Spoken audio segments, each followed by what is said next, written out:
Welcome back to Preparing for the Unexpected.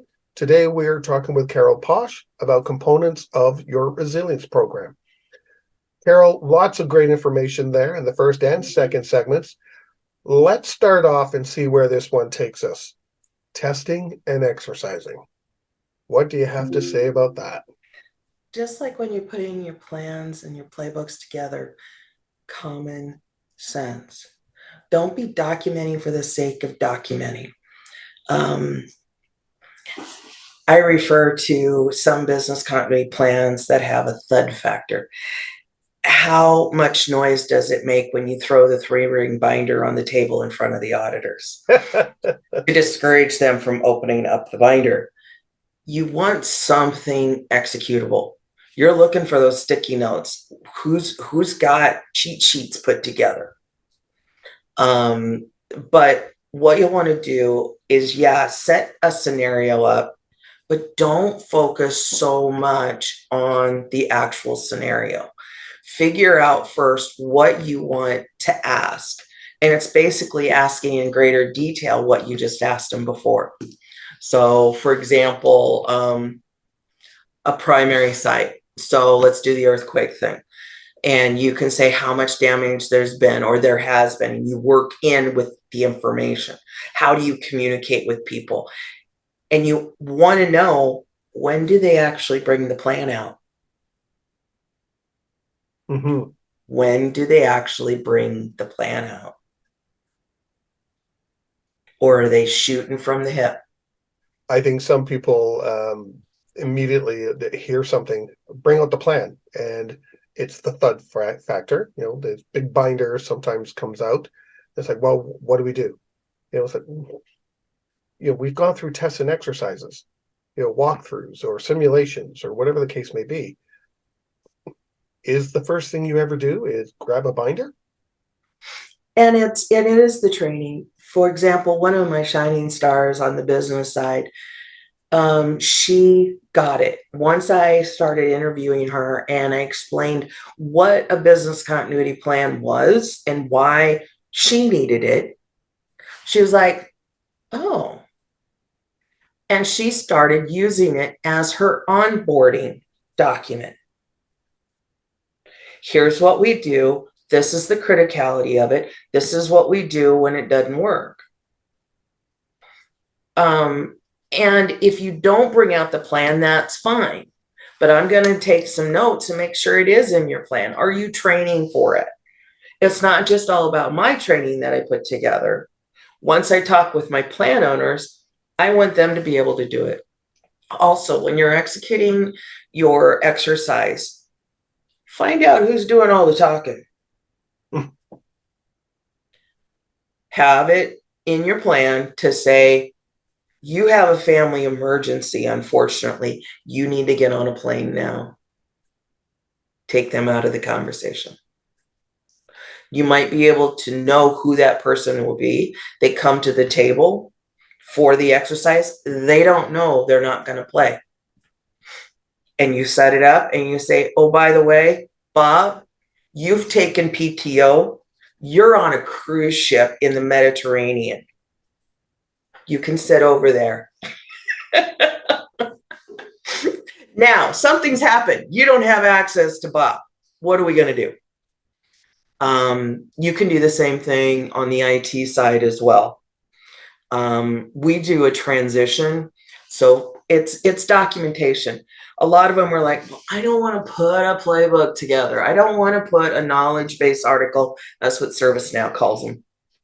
That's not a plug. But when you've got your documentation, geeks don't like to document. Oh, no, they hate it. Until they understand why they're doing it. What's in it for me? Okay, guys and gals, you've just stepped into a new position. You're supposed to take over A, B, and C. You're new. How are they constructed and architected in this environment? Which vendor is used? What kind of a contract? How is this integrated and what business units are supported by it? What do we do if something goes bad? Who's going to handle the communications and handling the incident? I just go off. All of those questions, they can be in different plans, but we need to test for them. And Mhm. again, if Bob is your key person or Wendy, put them on a cruise ship for the exercise. I was starting that when the guys, another IT thing, I go, who do you think the audience is of this documentation? And I usually get deer in the headlights looks. I was like, you're trying to train the service desk to answer the question, hey, this doesn't work. Calls are coming in like crazy. I need to go find the documentation step by step to get this fixed. Or do you want to have your name and phone number in the document and they wake you up at 2 o'clock in the morning? Every night. And I said, so do I have your attention now? And they say yes. I said, your audience is a new person in your position, you coming to that position, and being able to transition and train the service desk on how to do something. And in fact, when we do a test of a failover and a failback, if that's appropriate for your application, the failover is done by the authors of the plan. We run on that for at least a week. Live production, we run on that for a week. Then my service desk or help desk, they come in and they have to fail it back. They're the fingers on the keyboard and they're looking through it. Hey, hold it. We're missing a screenshot here. And that's the transition that they accept the documentation. I'm giving power to the service desk that they've never been recognized as having. Mhm. So how do you coordinate some of these things? Because with testing, and you mentioned cutovers and live production, that a lot of times organizations, and I've been working at some, they will not do anything that touches production. So they end up uh, planning the test rather than testing the plan. Yes. Um, at first, I've been in companies that they, like, for example, they had a third party contract. I'm getting better at not mentioning names. And to call them on the phone, and then they've got the either the business unit call center space that you can go ahead and get into, or you've got a data center space that either has equipment or we're going to get equipment into it. Yes, testing with those situations is expensive, but we've got to do it. And yes, we plan to fail over.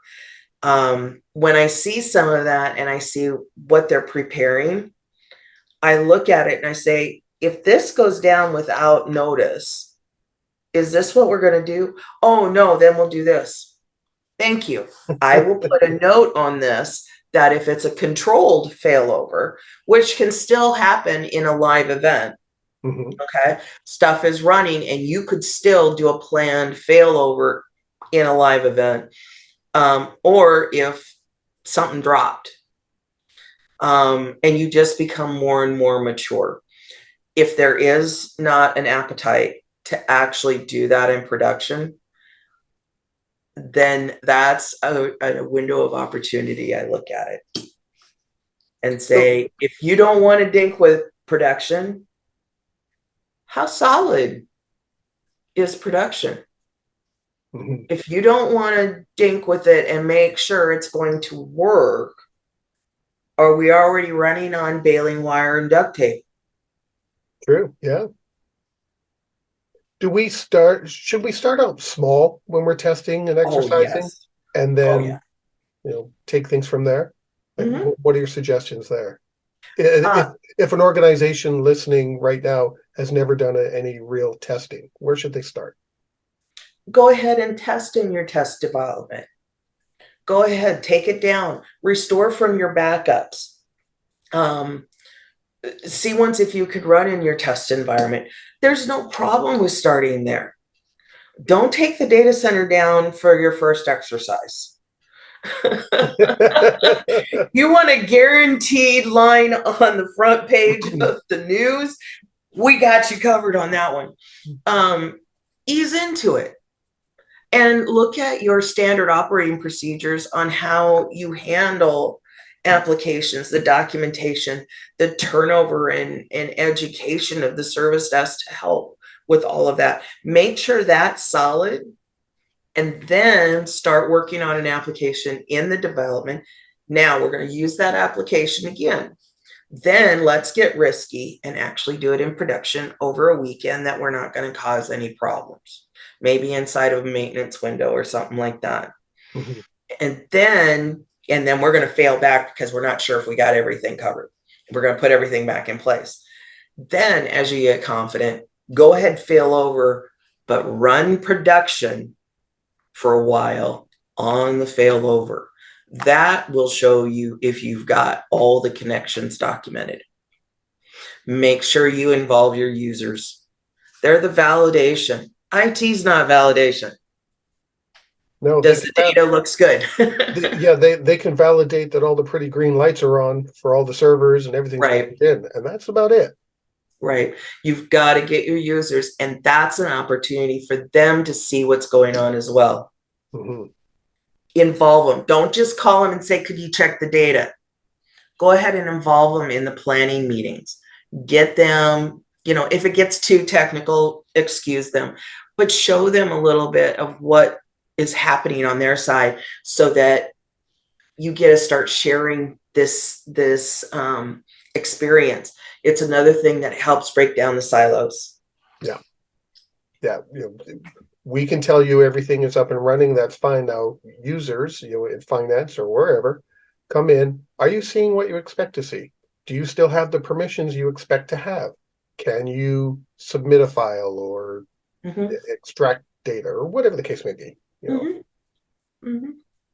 So we have 4 minutes left.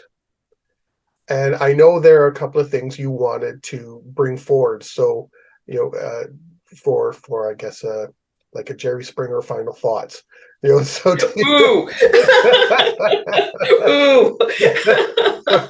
so do you have any final thoughts you'd like to share about resilience programs? Definitely. Don't look for a piece of software to define your program. It's a tool. When you want to go and if you've got something that's broken in your house, plumbing, electrical, you don't just use a tool because it's there. You have to find the right tool for the job. Define your program for your company first. Take baby steps to get there.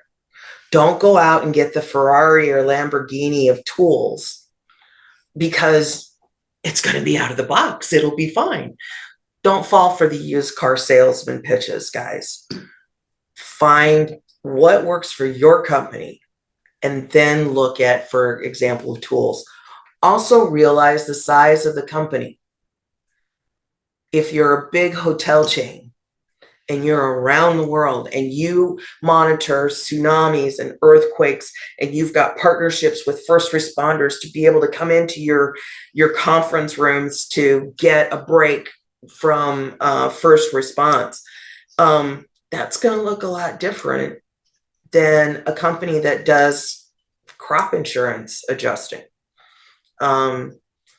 Business continuity, there's not a tool that fits just everybody.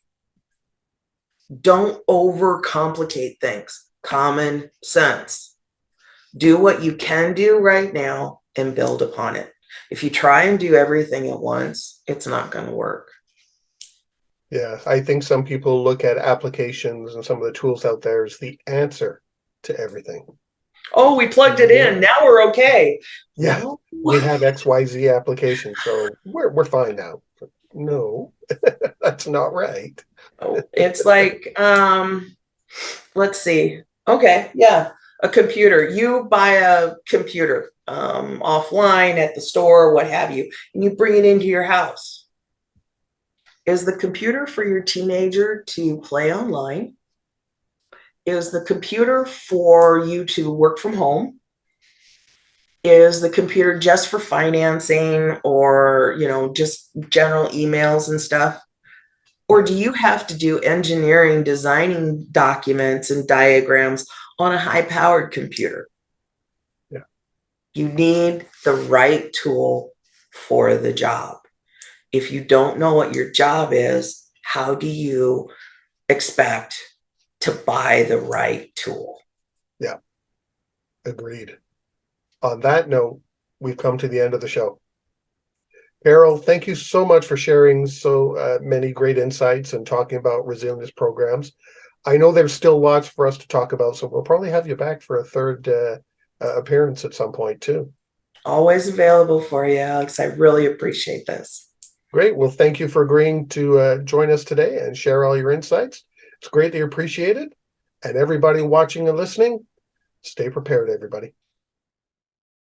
If you liked that video, thumbs up. If you didn't like that video, thumbs down. But leave me a message and let me know your thoughts. Of course, don't forget to subscribe. And in the meantime, stay prepared, everybody.